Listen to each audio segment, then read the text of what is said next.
پیر اس میں سے کئی کے زخمی، 2 تلواریں ہیں، 2 تلواروں کے مقابلے میں وہاں 1000 تلواریں ہیں۔ کیفیت توکل کی، ہم تو آگئے اللہ کے بھروسے پہ یا رسول اللہ، ہم حق پر ہیں، اب مقابلہ ہو جانے دیجئے، ہم تیار ہیں مقابلہ کرنے کے لیے۔ جو کچھ ہمارے پاس ہے ہمارا اس پر بھروسہ نہیں ہے، جو کچھ ان کے پاس ہے ہمارا اس پر خوف نہیں ہے، ہم اللہ پہ بھروسہ کیے، نبی کی اطاعت میں آگئے۔ صحابہ کا توکل اللہ پر، ہمارا توکل اسباب پر، ہم اسباب پہ توکل کرے ہوئے، اللہ کی مار آ رہی ہمارے اوپر اس کی وجہ سے، مار پر مار۔ صحابہ کا توکل خالص اللہ کے اوپر تھا۔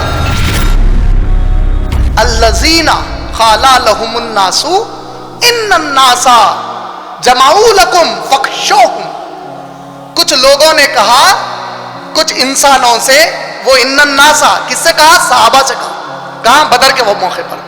کچھ منافقین آ کر بولے، صحابہ سے منافقین بولے کہ دیکھو بہت سارے لوگ ہمارے خلاف جمع ہو چکے ہیں، ڈرو ان لوگوں سے۔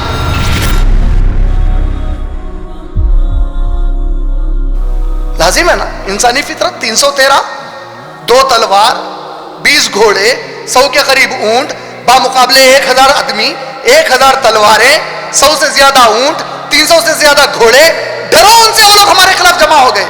الذین قال لهم الناس ان الناس قد جمعوا فاخشوهم، کچھ لوگ جمع ہو چکے ہیں تمہارے خلاف، ڈرو ان لوگوں سے۔ فزادهم ایمانا، لیکن صحابہ کو کیا ہوا بول رہے ہیں اللہ تعالیٰ؟ ان کا ایمان اور بڑھ گیا اللہ کے اوپر۔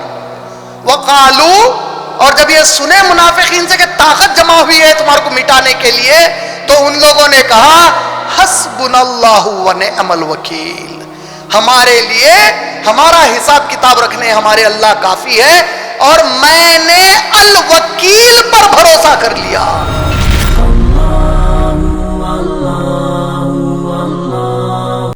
السلام علیکم ورحمۃ اللہ وبرکاتہ۔ بسم اللہ الرحمن الرحیم۔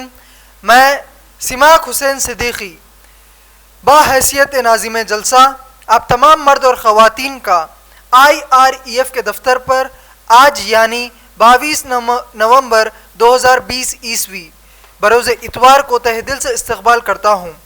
انشاءاللہ اس مجلس کے آغاز کے لیے میں IREF کے اسٹوڈنٹ قاری عبدالرحمن کو دعوت دیتا ہوں کہ وہ قرآن پاک سے قرات پڑھیں۔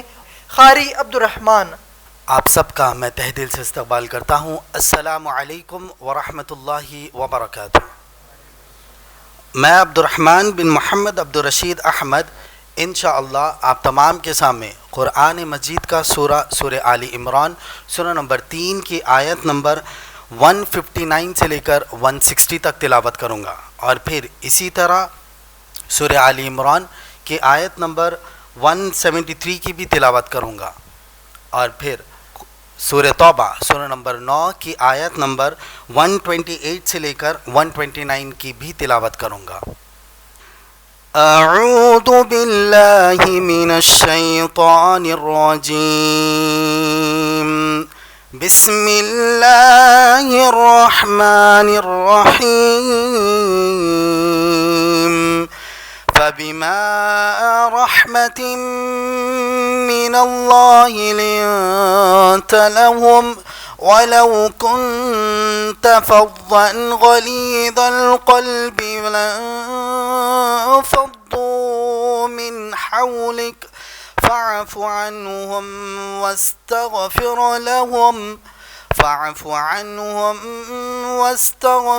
لهم وشاورهم في الأمر فإذا عزمت فتوكل على الله إن الله يحب المتوكلين إن ينصركم الله فلا غالب لكم وإن يخذلكم فمن ذا الذي ينصركم من بعده وعلى الله فليتوكل المؤمنون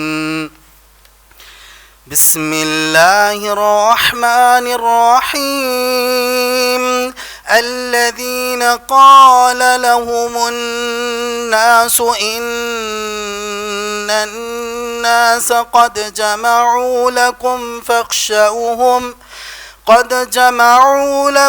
فاخشوهم فزادهم إيمانا وقالوا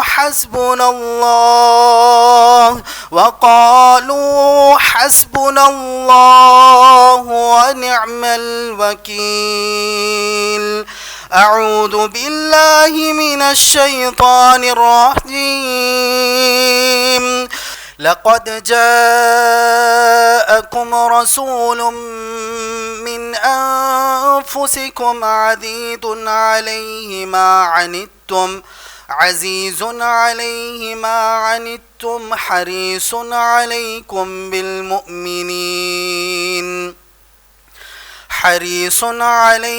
بالمؤمنين رؤوف رحيم فإن تولوا فقل حسبي الله لا إله إلا هو عليه توكلت وهو رب العرش العظيم.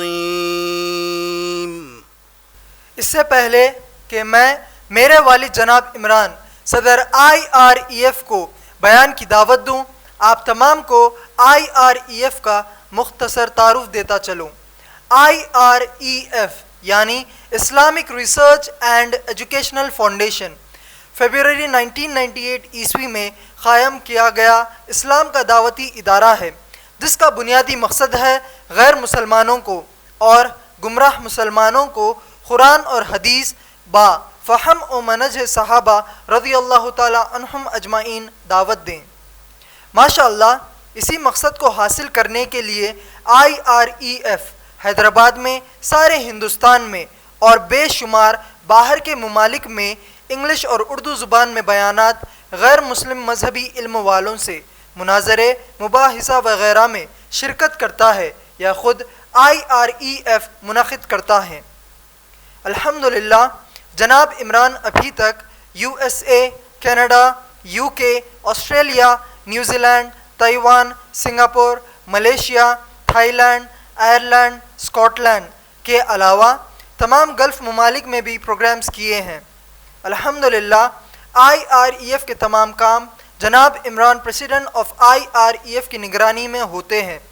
سال میں ایک دفعہ ہونے والے دعویٰ ٹریننگ پروگرام میں IREF پر 200 سے زیادہ بچے اور بچیوں کو اسلام اور کمپیریٹیو ریلیجن یعنی اسلام اور تقابلی مذاہب پر پبلک سپیکر کی حیثیت سے جناب عمران نے تیار کیے ہیں.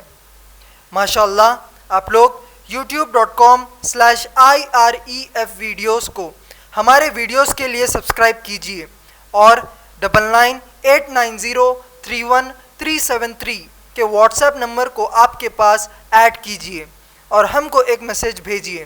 ہمارا FB پیج ہے facebook.com/IREFPOSTS. ماشاءاللہ جناب عمران کی پہلی اہلیہ یعنی میری والدہ محترمہ ندا گھریلو خاتون ہیں، جبکہ دوسری اہلیہ امت المتین کی نگرانی میں IREF کے شعبہ خواتین 2005 عیسوی سے کام کرتا ہے. ہر سیٹرڈے کو محترمہ امت المتین اور میری بڑی بہن محترمہ سمیہ فاطمہ کے صرف خواتین کے لیے تقریر ہوتے ہیں. انشاءاللہ لاک ڈاؤن کی وجہ سے رکا یہ سلسلہ بہت جلد دوبارہ شروع ہو جائے گا. الحمدللہ ہر سنڈے کو جناب عمران اور خود میرے بیانات IREF پر مرد اور خواتین کے لیے ہوتے ہیں. یہ بھی لاک ڈاؤن کی وجہ سے رکا ہوا تھا.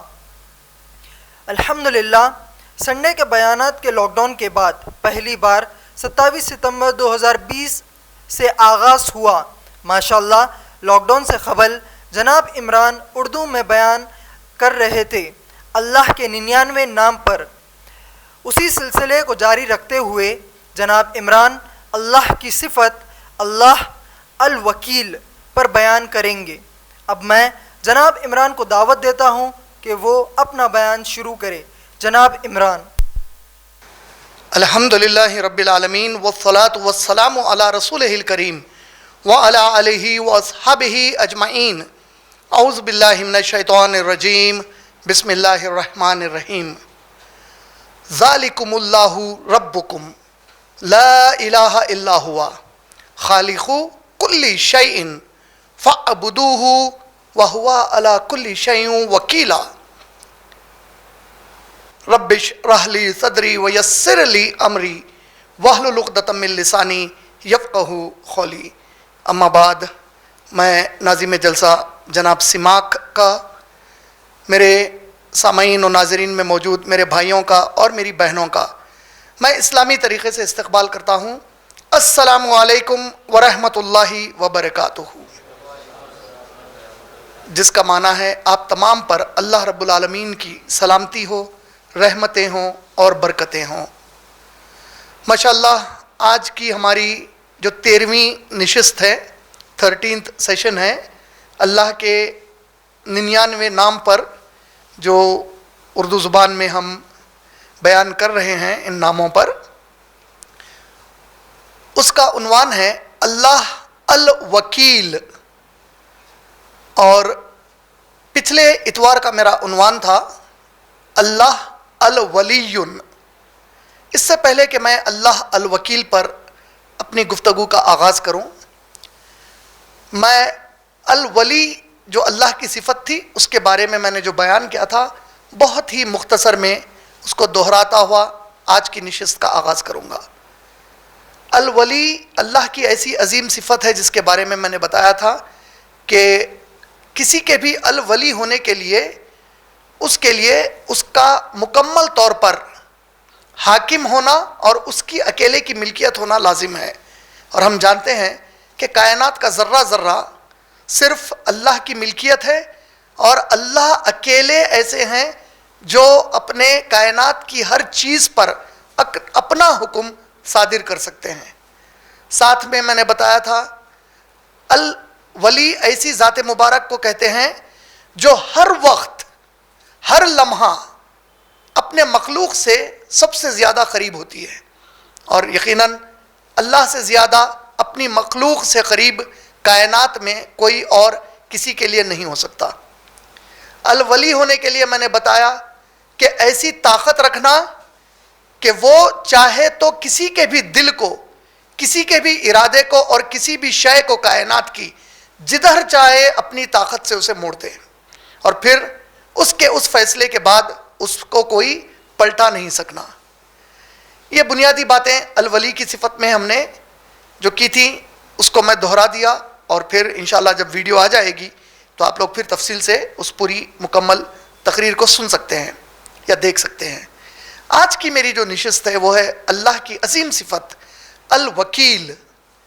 وکیل یہ لفظ ہم نے اپنی زندگیوں میں کئی بار سنا ہے ماشاءاللہ۔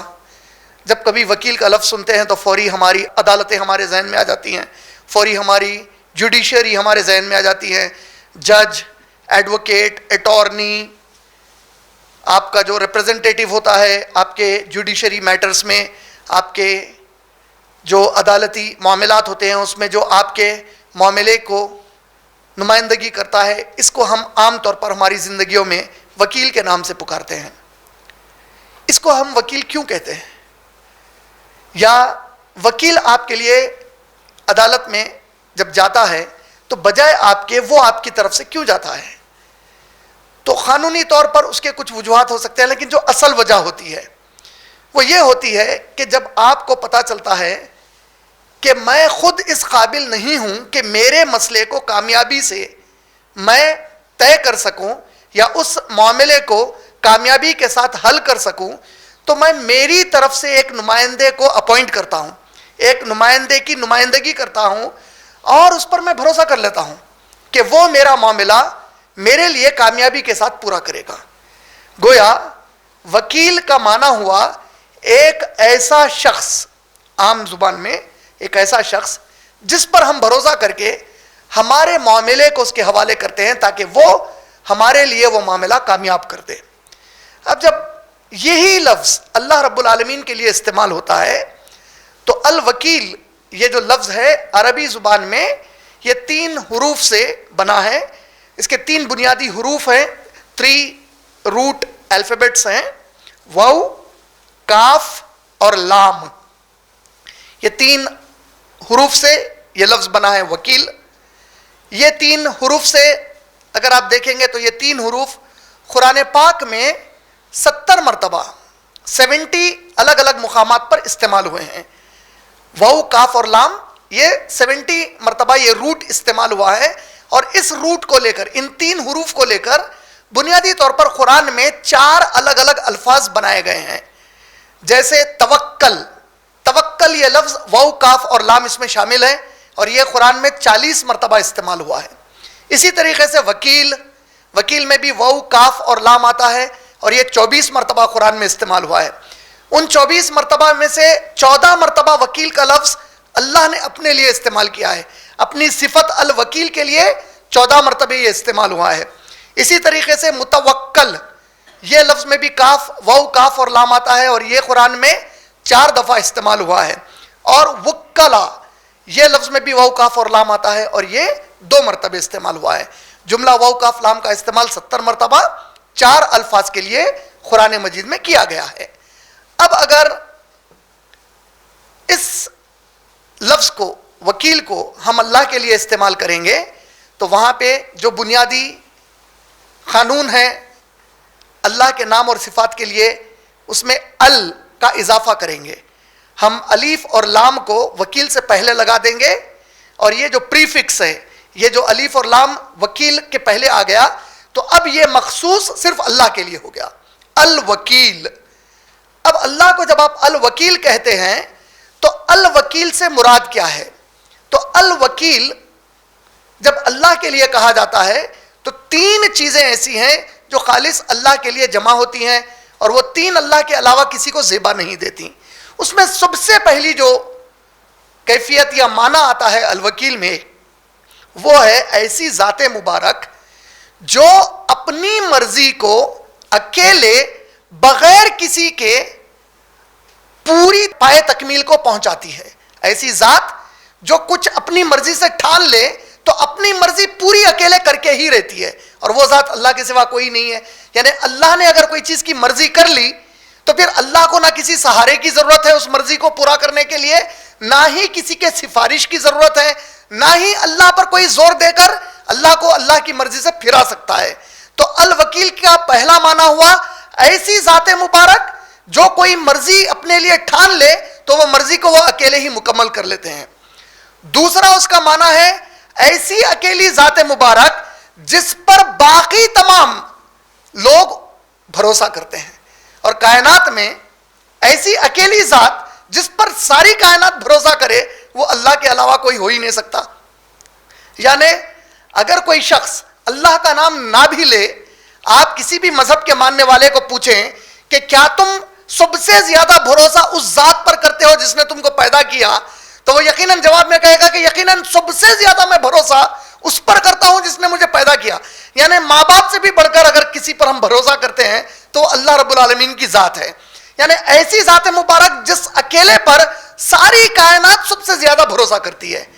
تیسرا الوکیل کا اللہ کے صفت کے ضمن میں یا نام کے ضمن میں معنی ہوگا ایسی اکیلی ذات مبارک جس کے حوالے جو اس پر بھروسہ کرتے ہیں وہ لوگ اپنی جان، اپنی مال، ہر چیز بغیر کسی شک و شبہ کے اس کے حوالے کرتے ہیں، اس یقین سے کہ وہ اکیلا ایسا ہے جس کے حوالے کیا جائے تو وہ کامیاب کر دے گا مجھے۔ اب یہ یقین اور عقیدہ سوائے اللہ کے کسی اور کے لیے ہو ہی نہیں سکتا۔ یعنی میرا کوئی بھی معاملہ میں پورے یقین سے بغیر ذرا برابر بھی شک کیے کہ اس اطمینان سے اللہ کے حوالے کر دیتا ہوں کہ اللہ اکیلی ایسی ذات مبارک ہے، اگر اللہ کے حوالے میں نے میرا کوئی معاملہ کر دیا تو یقیناً اللہ اس میں مجھے کامیاب کر دیں گے. تو یہ تین بنیادی الوکیل کے ضمن میں اللہ کے معنی آ گئے. ساتھ میں اگر آپ لوگ دیکھیں گے تو یہ جو لفظ الوکیل ہے، اس کو اللہ نے جب کبھی قرآن میں بیان کیا تو یہ ایسے حالات میں اس کا ذکر آیا ہے جہاں پر جب کبھی مسلمان پچھلے امتوں کے، پچھلے نبیوں کے دور کے ایمان والے یا محمد صلی اللہ علیہ وسلم کے زمانے کے ایمان والے اگر ایسے حالات سے گزر رہے تھے جہاں ان کے لیے مدد کے کوئی امکانات نہیں تھے، جہاں حالات یہ ہو گئے تھے کہ اکثر دنیا دیکھ کر یہ سمجھتی تھی کہ اب تو نام و نشان ہم اسلام کا ختم کر دیں گے، مسلمانوں کا ختم کر دیں گے، نبی کو نعوذ باللہ ختم کر دیں گے، رسولوں کو ختم کر دیں گے، اب اس کے بعد کبھی یہ نام اسلام کے نام کی کوئی چیز زمین پر باقی ہی نہیں رہے گی. اور ایسے کمزور کیفیت میں جب مسلمان آ گئے اور اتنے غلبے پر غیر مسلمان یا اسلام کے دشمن تھے کہ دیکھنے والے، دنیاوی نظر سے محسوس کرنے والوں کو یہ یقین ہوتا تھا کہ اب تو یقیناً مسلمانوں کی ہار ہے. اور وہاں جب ان لوگوں نے اللہ پر بھروسہ کیا تو پھر ایسی ایسی کامیابیاں اللہ نے دی کہ وہ کامیابیاں قیامت تک کے لیے تاریخ بن کر رہ گئیں. Those success that were achieved with the trust in Allah became memorable histories till eternity. قیامت آنے تک لوگ اس کو بڑے ہی جذبے کے ساتھ یاد کرتے ہیں اور ایک دوسرے کے اندر اللہ پر ایمان کو، ان واقعات کو سنا سنا کر پیش کرتے ہیں تاکہ ہمارا ایمانی جذبہ بھی بڑھے اور ہمارا اللہ پر توکل بڑھ جائے. توکل کے لفظ میں جب اللہ پر آتا ہے تو ہم لوگ اکثر ہمارے معاملات میں بھی توکل کرتے ہیں. مثال کے طور پہ اگر مجھے نوکری چاہیے تو میں اللہ سے دعائیں مانگتا ہوں. اللہ سے دعا مانگنے کا مطلب ہی یہ ہوا کہ میرا بھروسہ ہے کہ اللہ مجھے نوکری دلا دیں گے. اگر مجھے کوئی کام ایسا دنیا میں پیش آ جائے جس میں میں چاہتا ہوں کہ کامیاب ہو جاؤں تو میں اپنے پورے ذہن کے ساتھ اللہ سے رجوع ہو جاؤں گا اور یہ یقین رکھوں گا کہ اگر اللہ میری مدد کریں گے تو میں کامیاب ہو جاؤں گا. یہ ہم لوگ عام طور پر بھی کرتے ہیں. لیکن آج ہمارے اندر کی اکثریت ایسی ہو چکی ہے جس میں پہلے ہم ریسورسز کے اوپر نظر ڈالتے ہیں، بعد میں اللہ کے توکل کا ذہن میں خیال لاتے. ریسورسز میں کیا دیکھتے ہیں؟ مثال کے طور پہ، خاص طور پہ آپ نوجوانوں کی اکثریت یہاں پر بیٹھی ہے، آپ لوگوں کے نکاح کا مسئلہ جب آ جاتا ہے، نکاح کے مسئلے میں آپ لوگ پہلے وسائل کی تلاش کرتے، میرے پاس اتنا ہونا، پھر بچہ ہو گیا تو اس کو پال سکنا، بیوی کو پال سکنا، یعنی کہ پورے وسائل. اللہ کی ذات پہ توکل بہت کم ہے آپ لوگوں کا. یہ توکل کہ انشاءاللہ اگر میں نکاح کروں گا، اگر میں اللہ تعالیٰ کے ایک بہت عظیم حکم کو مانوں گا، ایسے حکم کو جو ایسا حکم ہے اسلام میں، اندازہ کر کے دیکھیے آپ لوگ کہ نماز، روزہ، زکوٰۃ، حج، عمرے، ماں باپ کی خدمت اور قتال فی سبیل اللہ، جہاد فی سبیل اللہ، یہ اتنی عظیم عبادتیں ہیں اسلام کے اندر. لیکن ان سب کے باوجود اگر محمد صلی اللہ علیہ وسلم نے کسی بھی ایسی عبادت کے بارے میں کہا ہے کہ یہ جس نے کیا اس نے آدھا دین مکمل کیا تو وہ نکاح ہے. آپ سوچ کے دیکھو، جہاد اور قتال کو اللہ کے نبی نے نہیں کہا کہ جس نے جہاد یا قتال کیا اس نے آدھا دین مکمل کیا. اللہ کے نبی نے نماز، روزہ، زکوٰۃ، حج کو نہیں کہا، نکاح کے لیے کہا. جس نے نکاح کیا اس نے آدھا دین مکمل کر لیا. اتنی عظیم عبادت، لیکن ہم کتنی اس میں تاخیر کرتے ہیں، کتنی دیری کرتے ہیں. اور اس کی بنیادی وجہ ہم کئی ایسی چیزیں یعنی کہ وسائل پہ ہمارا بھروسہ بڑھا لیتے ہیں اور اللہ پر بھروسہ آخری میں لے کے جا کے کرتے ہیں. یعنی جب ہماری پوری ہوشیاری ہم کر لیتے ہیں، جب ہماری پوری ہوشیاری ختم ہو جاتی ہے، اس کے بعد ہم اللہ کے بارے میں سوچتے ہیں کہ ٹھیک ہے بھائی اب اللہ چاہے تو ہوگا، نہیں تو نہیں ہوگا. جو توکل پہلے ہم کو اللہ پر کرنا چاہیے وہ توکل پہلے اللہ پر نہیں آتا. پہلے ہم پوری اپنی صلاحیتوں کے اوپر ہماری پوری کوششیں کرتے، جب ناکام ہونے کو آ جاتے تب اللہ کا ذہن میں ہمارے خیال آتا. اور یہ بالکل الٹا ہے اس کیفیت کے جو نبی اور صحابہ کی کیفیتیں ہوا کرتی تھی. صحابہ اور نبی صلی اللہ علیہ وسلم کی کیفیت بالکل اس کے برعکس ہوا کرتی تھی اور ہماری کیفیتیں بالکل الٹی ہو گئیں. آج جب ہم لوگ کالجز میں، اسکولس میں جاتے ہیں، آپ اپنے نوکریوں کے لیے تلاش کرتے ہیں، آپ کی پوری اس جستجو میں اسلام کا تصور ہی نہیں ہے آپ کے پاس. آپ کی پوری اس زندگی کی بھاگ دوڑ میں اگر آپ کو سوال کیا جائے بھائی آپ اتنی پڑھائی کیوں پڑھ رہے ہیں, آپ فلاں کورس کیوں کر رہے ہیں, آپ فلاں انسٹیٹیوٹ میں کیوں جا رہے ہیں, آپ کا مقصد کیا ہے, آپ یو ایس اے کو ہائر اسٹڈیز کو جانا چاہ رہے ہیں, آپ یو کے جانا چاہ رہے ہیں, آسٹریلیا جانا چاہ رہے ہیں, یہاں پر فلاں کام کر رہے ہیں, آپ کا مقصد کیا ہے؟ تو ہمارے پاس اس کا مقصد ہی نہیں ہے. ہمارا مقصد وہی رہ گیا جو غیر مسلمانوں کا مقصد ہے, وہی رہ گیا جو دنیا پرستوں کا مقصد ہے, وہی رہ گیا جن کی نظر میں دنیا میں اگر کچھ تم نے حاصل کر لیا تو سمجھو تم سب سے بڑے کامیاب ہو گئے. ہمارے نظر میں آج کامیاب ترین لوگ کون ہو گئے؟ وہ جس کے پاس سب سے بڑا بینک بیلنس ہے. آج ہم بہت زیادہ متاثر کس کو ہو کر دیکھتے ہیں؟ جس کے پاس کروڑوں کی دولت ہے, جو فوربس میگزین کی لسٹ میں فرسٹ سیکنڈ تھرڈ پوزیشن پہ آتے, یہ ہمارے لیے سب سے کامیاب لوگ ہیں. آج ہمارے پاس عقل مند, بہت ہوشیار, بہت قابل اور پڑھا لکھا شخص کون ہے؟ جو بڑے بڑے کالجز میں پڑھے, بڑے بڑے انسٹیٹیوٹس میں ایڈمیشن لے لے, بڑے بڑے مقامات پر اس کو بڑے بڑے کمپنیز میں نوکری مل جائے, ایک بہترین گھر اس کا ذاتی ہو, اس کے پاس بہترین گاڑی ہو, جہاں کہیں جاتا ہے لوگ اس کی گاڑی چمک دھمک کو دیکھ کر اس کی عزت کریں, وہ چند ایسے جو انگلش کے اندر گفتگو کریں کہ لوگ اس کی انگلش سے متاثر ہو جائیں, اس کے فین فالوورز اگر سوشل میڈیا پر ہیں تو جتنے فین فالوور, یہ پوری کامیابی کے ہمارے پاس سلیقے بن گئے. کبھی آپ لوگ ایک چیز کو غور کریے, شاید یہ مثال آپ لوگوں کے لیے فائدہ مند ہوگی. چھوٹی مثال ہے, بہت چھوٹی ہے, لیکن بعض وقت چھوٹی چیزیں بہت بڑا فائدہ بھی پہنچا دیتی ہیں, بشرطے کہ اس کے اوپر عقل مند لوگ ریفلیکٹ کریں, اس کو سمجھنے کی اور اس کے اوپر تدبر کرنے کی کوشش کریں. یہی چیز اللہ نے سورہ بقرہ سورہ نمبر 2 کی شروعات کی آیتوں میں بتایا کہ اللہ اس بات سے نہیں شرماتے کہ تم لوگوں کو مچھر کی مثال پیش کریں, یا مچھر سے بڑی چیز کی مثال پیش کریں, یا مچھر سے بھی چھوٹی چیز کی مثال پیش کریں. اللہ تعالیٰ فرما رہے ہیں کہ میں مثالیں دیتا ہوں قرآن میں. اب اللہ جیسی ذات مبارک کو مچھر سے کیا لینا دینا ہے, لیکن اللہ فرما رہے ہیں کہ ہم مچھر کی بھی مثال دیتے, اس سے بڑی چیز کی بھی دیتے, اس سے چھوٹی چیز کی بھی دیتے. اور یہ مثالیں دیتے کیوں؟ عقل مند لوگ اس کو سنیں اور اس سے سبق حاصل کریں. تو اسی طرح میری مثال بہت چھوٹی مثال ہے, بہت عام مثال ہے.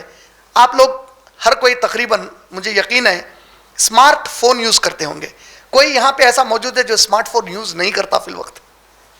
دیکھیے ماشاءاللہ کسی ایک کے پاس سے بھی ہاتھ نہیں اٹھا, ہر کوئی یوز کر رہا. کتنے ایپس ہم اسمارٹ فون کے اوپر ڈالتے ہیں آج؟ ملینز آف ایپس ہے آج. اگر آپ غور کر کے دیکھیں تو لاکھوں کے اپلیکیشنز ہے جو آپ اپنے اسمارٹ فون میں ڈاؤن لوڈ بھی کر کے رکھتے ہیں. کوئی اپلیکیشنز ڈاؤن لوڈ کیے ہوئے ہیں تو کوئی اپنے حساب سے الگ اپلیکیشنز ڈاؤن لوڈ کیے ہوئے ہیں. یہ میں کیا بتانا چاہ رہا ہوں معلوم ہے؟ جب آپ یہ پورے اپلیکیشنز ڈاؤن لوڈ کر کے آپ ان کو یوز کرتے, اچانک کسی کا آپ کو فون آیا, تو کیا فون کا رنگر ٹون اوپر ہائی لائٹ ہو کے آپ کی اپلیکیشنز کو کچھ دیر رکا دیتا, یا اپلیکیشنز چلتے رہتے اور آپ کو فون نہیں وصول ہوتا؟ کیا ہوتا آپ لوگوں کے ساتھ؟ اپلیکیشن رکتا یا فون رک جاتا؟ پکا ہے؟ میرے کو ڈاؤٹ ہو رہا. اپلیکیشنز رکتے یا فون کال رک جاتا؟ ادنا موبائل بنانے والا اپنی ٹیکنالوجی میں یہ خیال رکھا کہ موبائل جس مقصد سے پہلی بار بنایا گیا وہ کمیونیکیشن کے لیے بنایا گیا, باقی سب کچھ ایکسٹرا کریکولر ہے اس کے اندر. آج مسلمان جس مقصد سے مسلمان بنایا گیا وہ مقصد کو چھوڑ دیا. اگر آپ کے اپلیکیشنز چل رہے ہیں اور فون ریسیو نہیں ہو رہا, آپ وہ فون کو اٹھا کے پھینک دیتے, کیونکہ فون لینے کا مقصد کیا ہے؟ اصل ہے کمیونیکیشن کسی سے. تو جو اس کا مین پرپز ہے وہ پرپز کبھی بھی فون نہیں کھویا آج تک. لیکن ہم جس پرپز سے, جس مقصد سے اللہ نے ہم کو مسلمان بنایا, ہم اس کو بھول چکے ہیں. ہم اپلیکیشنز کو رن کر رہے ہیں باقی کے, اور جو اصل مقصد ہے آج وہ مقصد سے ہم فوت ہو چکے ہیں. اور اللہ تعالیٰ اس کی وجہ سے زوال کی طرف لے کے چلے گئے ہم کو اللہ تعالیٰ ناکامی کی طرف لے کے چلے گئے. اور اس کے مقابلے میں کبھی غور کر کے دیکھیے کہ نبی صلی اللہ علیہ وسلم اور صحابہ کس طریقے سے اللہ کی ذات پر توکل کرتے تھے. دیکھیے جنگ بدر کا واقعہ بہت طویل واقعہ ہے, اتنا وقت نہیں ہے کہ میں اس کو بہت تفصیل کے ساتھ بیان کروں, لیکن اس کو سمجھنے, صحابہ کے اور نبی کے بھروسے کو, صلی اللہ علیہ وسلم کے بھروسے کو اللہ پر جو تھا وہ سمجھنے کے لیے, تاکہ ہماری زندگیوں میں ہم کو اس سے کچھ فائدہ حاصل ہو. نبی کریم صلی اللہ علیہ وسلم کا جب مدینہ طیبہ آنے کا, ہجرت کر کے پہنچنے کا وقت آیا اور آپ پہنچ گئے مدینہ طیبہ, تو وہاں پر مدینہ پہنچنے کے بعد آپ لوگ یہ سب جانتے ہیں کہ صحابہ اکرام جو مکے سے ہجرت کر کے آئے, جو مہاجرین تھے, جیسے ابو بکر صدیق, عمر ابن خطاب رضی اللہ تعالیٰ عنہ وغیرہ, یہ لوگ اپنی ہر چیز کو مکے میں چھوڑ کر نکل کر آ گئے. یہ جملہ ہمارے لیے بہت آسان ہے سوچنے کے لیے. ہر چیز کو چھوڑ کر نکل کر آ گئے. کس کے لیے نکل کر آئے؟ اتنا یقین تھا اللہ پر کہ دنیا کوئی چیز ہی نہیں ہے, اگر دنیا مکمل چھوڑنا پڑے تو ہم چھوڑنے تیار ہیں, اللہ اور نبی کو نہیں چھوڑیں گے. بولے پورا چھوڑ دینے کا مطلب امیجن کر کے دیکھیے آپ, مکیش امبانی کروڑ کی اس کی پوری جائیداد چھوڑ کے اچانک نکل کے نیپال چلے جا رہا. پاسبل ہے یہ؟ لاجیکلی آپ کے دماغ میں گھسنے والی چیز ہے یہ. بل گیٹ سب کچھ چھوڑ دے کے سری لنکا کو آ جا رہا ہے, انڈمان نکوبار کو چلے جا رہا, چھوڑ دیا مکمل. جو لوگ وہاں پہ وہ لوگ اس کے گھر میں چلے گئے, اس کے بینک اکاؤنٹ پورے لے لیے. ایسا لاجیکلی پاسبل ہے؟ دیکھیے پروبیبلٹی 0.0001% ہو سکتی, لیکن محسوس کرنے میں تو بالکل ہو ہی نہیں سکتا. اچھا اگر بل گیٹس چھوڑے گا بھی تو شاید اللہ کے لیے تو نہیں چھوڑے گا وہ, لیکن نبی کے صحابہ اس وقت ہر چیز مکے میں, اور اس وقت کے ابو بکر صدیق مکے کے ریچسٹ آدمیوں میں سے ایک تھے, ہر چیز چھوڑ دیے, پلٹ کے نہیں دیکھے, اللہ کے لیے نکل کے آگے نبی صلی اللہ علیہ وسلم. کفار مکہ پورا ان کا گھرانہ لوٹ لیے, ان کے سامان لوٹ لیے, ان کی جائیدادوں پر قبضے کر لیے. یہ جب سب کچھ ہوا تو صحابہ جو مکے سے مدینہ آ گئے تھے, ان لوگوں کا یہ ماننا تھا کہ مدینے کے لوگ مکے کے لوگ مدینے سے ہوتے ہوئے سیریا کی طرف جاتے ہیں. آپ لوگ اگر سعودی کا آج میپ لے کر دیکھیں گے, مکہ نیچے آتا, مدینہ اوپر آتا, سیریا اس کے اوپر آتا. وہ لوگ جو ان کا بزنس کا روٹ تھا, یہ روٹ تھا ان لوگوں کے لیے. وہ روٹ کے اوپر سے جب آ جاتے آتے تھے تو صحابہ نے کہا کہ یا رسول اللہ صلی اللہ علیہ وسلم, ہمارا جو مال ان لوگوں نے لوٹا, ہمارا حق بنتا کہ ہم وہ مال ان کے مال میں سے لوٹ لیں تجارت کے, تاکہ ہم ہمارا حق اصول کر لیں. اور ناجائز کوئی چیز نہیں تھی, انہوں نے ناجائز لوٹا. اب یہ ان کا مال جب لے کر آ رہے تھے تو صحابہ چاہتے تھے اتنا حصہ لے لیں جتنا حصہ مکے میں چھوڑ کر آئے تھے. اللہ کے نبی صلی اللہ علیہ وسلم نے اس کی اجازت دے دی.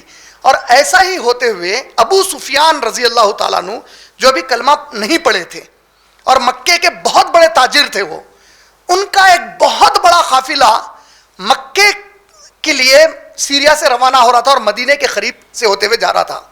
اللہ کے نبی صلی اللہ علیہ وسلم کی طرف سے 2 صحابہ وہاں پر بیٹھ کر انتظار کر رہے تھے کہ اندازہ لگائیں کتنا بڑا قافلہ آ رہا. وہ جیسے ہی پہنچ کر اطلاع دیے نبی صلی اللہ علیہ وسلم کو کہ ایک بہت بڑا قافلہ سیریا سے نکل کے مدینے سے ہوتے ہوئے مکے کی طرف جا رہا, تو صحابہ کا ایک گروپ تیار ہوا جو اس قافلے کو رکانا چاہتا تھا اور اپنا اپنا حصہ اس میں سے لے لینا چاہتا تھا. اور خود نبی صلی اللہ علیہ وسلم بھی اس میں جانے کے لیے تیار ہو گئے. اور یہ ہے وہ 313 صحابہ جو جمع ہوئے جانے کے لیے اور وہ قافلے سے لانے کے لیے. لیکن اس دوران ہوا یہ کہ جو 2 صحابہ اسپائنگ کر رہے تھے, جاسوسی کر رہے تھے اطلاع دینے کے لیے, وہ دونوں صحابہ ابو سفیان رضی اللہ تعالیٰ کی نظر میں آ گئے. انہوں نے کیا کیا, فوراً مکے والوں کو خبر پہنچائی تیز دوڑا کر کہ مدینے سے کچھ لوگ میرے قافلے پر حملہ کر کے سامان لوٹ لینا چاہ رہے ہیں. اور مکے والے پوری فوج تیار کیے, 1000 کی فوج وہ جو تیار ہو کے آئی. وہ تیار کے لیے ہو کر آئی کہ نبی صلی اللہ علیہ وسلم اور صحابہ کو نعوذ باللہ ضرر پہنچائیں گے, قتل کر دیں گے, اور ہمیشہ ہمیشہ کے لیے اب چھٹکارا پائیں گے کہ اتنی ہمت کہ ہمارے قافلوں کو روکنے لگ گئے وہاں سے, تو ہم ان سے بدلہ بھی لے لیں گے اور ان کو ختم بھی کر دیں گے.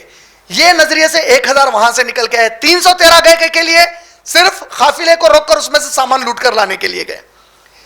ابو سفیان رضی اللہ تعالیٰ اس دوران کیا کیے, اپنے راستے کو موڑ دیے دوسری طرف. یہ جو دوسری طرف راستہ مڑ گیا, وقتیان نبی صلی اللہ علیہ وسلم کو اس کی اطلاع ملی, نہ جو کفار مکہ وہاں سے فوج لے کر نکل رہے تھے ان کو اطلاع ملی. لیکن ابو سفیان رضی اللہ تعالیٰ عنہ اس سے پہلے کہ وہ لوگ بدر کے قریب پہنچتے, مکے والے مکۃ المکرمہ پہنچ گئے اور ان کا ارادہ ہو گیا تھا کہ بھائی قافلہ سکون سے پہنچ گیا, اب ہم کو جانے کی ضرورت نہیں ہے, ہمارا قافلہ تو آ گیا.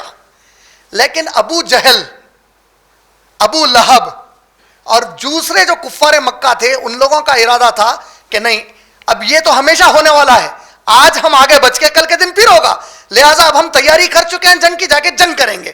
بہرحال وہ لوگ جنگ کی نیت سے بدر کے پاس آ گئے. اللہ کے نبی صلی اللہ علیہ وسلم کو اطلاع ملی کہ وہاں سے فوج 1000 کی روانہ ہو چکی ہے. اب صحابہ جو نبی صلی اللہ علیہ وسلم کے ساتھ تھے, یہ لوگ جنگ کے ارادے سے وہ میدان میں گئے ہی نہیں تھے. جب آپ جنگ کے ارادے سے نہیں گئے تو ہتھیار وغیرہ لے کر اب تیاری نہیں ہے اس کے ساتھ. 313 موجود ہیں.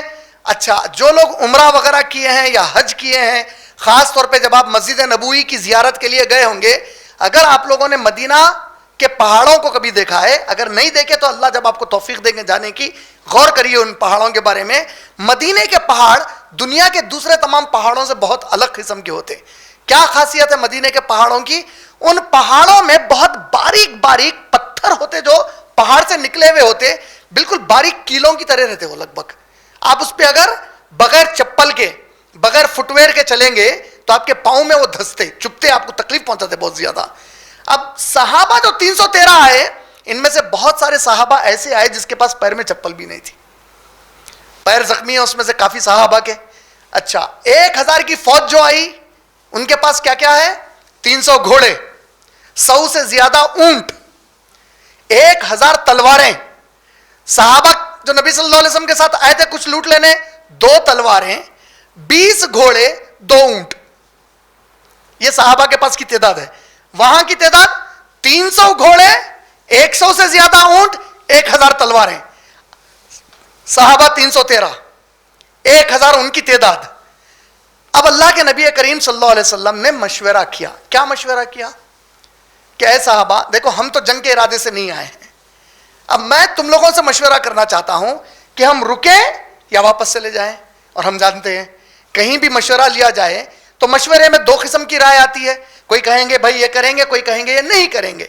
بعض صحابہ نے کہا اللہ کے نبی ہم جنگ کے ارادے سے تو آئے نہیں ہیں, ہم میں سے بعض ایسے ہیں جس کے پاؤں بھی زخمی ہیں, اللہ کے نبی ہمارے پاس صرف 2 تلواریں ہیں, وہاں تو پوری فوج تیار ہو کے آئی ہے, ہم واپس چلے جائیں گے.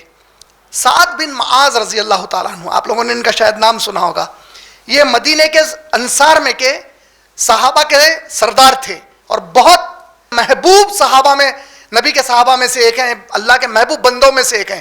کتنے محبوب ہیں؟ صحیح بخاری والیوم نمبر 5 حدیث نمبر 3803 3803, اللہ کے نبی کریم صلی اللہ علیہ وسلم نے فرمایا کہ میری امت کا واحد ایسا صحابی ہے میرا یہ سعد بن معاذ کہ جب وہ انتقال کر گیا تو عرش اللہ کا ہلا خوشی کے مارے اس کی روح کا استقبال کرنے کے لیے. اللہ اکبر, اتنے عظیم صحابی جس کے لیے اللہ کا عرش ان کی روح کے استقبال کے لیے ہل گیا. اور یہ بھی کہا اللہ کے نبی نے اگر میری امت میں کسی کو خبر کا فتنہ نہ ہوتا تو وہ سعد کو نہ ہوتا, لیکن ان کو بھی سوالات ہوں گے خبر کے اندر, تو باقی کوئی چیز ہی نہیں ہے. ایسے صحابی جس کے لیے عرش ہل گیا, یہ سعد بن معاذ رضی اللہ تعالیٰ عنہ اللہ کے نبی صلی اللہ علیہ وسلم سے فرماتے ہیں یا رسول اللہ اب ہم آ گئے ہیں تو مقابلہ کر کے جائیں گے. اے اللہ کے نبی, ہم انصار کے صحابہ, ہم مدینے کے صحابہ آپ کے لیے اپنی جان مال ہر چیز سے تیار ہیں آپ کے اوپر قربان کرنے کے لیے. اے اللہ کے رسول اگر آپ ہم سے کہیں گے پانی میں کود جاؤ تو ہم کود جائیں گے, آپ کو پوچھیں گے بھی نہیں کہ اللہ کے نبی یہ حکم کیوں دیا جا رہا. ہم تیار ہیں, ہم مقابلہ کرنا چاہتے ہیں. وہیں وہ مقداد رضی اللہ تعالیٰ عنہ کا مشہور جملہ ہے جنہوں نے کہا کہ اے اللہ کے رسول صلی اللہ علیہ وسلم ہم موسیٰ علیہ السلام کے صحابہ نہیں ہیں. کیوں؟ سورہ مائدہ سورہ نمبر 5 کی آیت نمبر 22 سے آیت نمبر 24, آیت نمبر 22 ٹو آیت نمبر 24. دیکھیے کیسی قوم تھی موسیٰ علیہ السلام کی امت, کیسی تھی. دیکھو ان کے صحابہ کا حال دیکھو کہ فرعون سے اللہ تعالیٰ ان کو نجات دلا کر لائے. وہ لوگ ساحل پر اترے فرعون سے بچ کے, وہ ساحل سے ذرا آگے بڑھے, اللہ تعالیٰ فرما رہے ہیں کہ اے موسیٰ آپ اپنی قوم سے اپنی امت سے کہیے کہ وہ فلاں علاقے میں جو لوگ بسے ہوئے ہیں وہ میرے ناشکرے ہیں, وہ میرے پر ایمان نہیں رکھتے, ظالم ہیں, وہ لوگ گنہگار ہیں. آپ ان سے کہیے کہ ان سے لڑیں. اللہ نے جیسے فرعون کے مقابلے میں مدد کی, ان سے بھی لڑیں گے تو ان کی مدد کریں گے اور آپ کو فتح دیں گے اور ہمیشہ ہمیشہ کے لیے وہ زمین آپ کو عطا کر دیں گے. اسی کو کہتے ہیں آج اسرائیل والے دا پرومسڈ لینڈ, جو فلسطین ہے آج کا. اس زمانے میں اس کو کینان بولا جاتا تھا. اسی کا ذکر قرآن میں آیا کہ ان سے کہو کہ لڑیں ان سے, میں فتح دوں گا اور ہمیشہ کے لیے تم لوگوں کے حوالے کر دوں گا فلسطین کو. کیا بولے وہ لوگ جواب میں پلٹا کہ موسیٰ علیہ السلام کو, اے موسیٰ علیہ السلام, اے موسیٰ ان لوگوں کو دیکھنے سے ہم کو ڈر لگتا ہے, وہ بڑے طاقت والے اور بڑے قوت والے دکھ رہے ہیں. اے موسیٰ ایک کام کرتے ہیں, ہم یہیں رکے رہتے ہیں, آپ اور آپ کا رب جا کر ان سے لڑو, اگر آپ لوگ جیت گئے تو ہمیں بلا لو, ہم آ جائیں گے. بولے استغفر اللہ علیہ. سورہ مائدہ سورہ نمبر 5 آیت نمبر 22 23 24. اللہ تعالیٰ فرما رہے ہیں کہ موسیٰ علیہ السلام کی امت نے کہا کہ اے موسیٰ آپ اور آپ کا رب ان سے لڑو اور اگر جیت جائیں تو ہم کو بلا لو. اور کس چیز سے ڈرے وہ لوگ؟ دیکھو اللہ تعالیٰ ان کو اعلان کر رہے ہیں کہ میں مدد کروں گا. کس پر بھروسہ کرو بول رہے ہیں اللہ تعالیٰ؟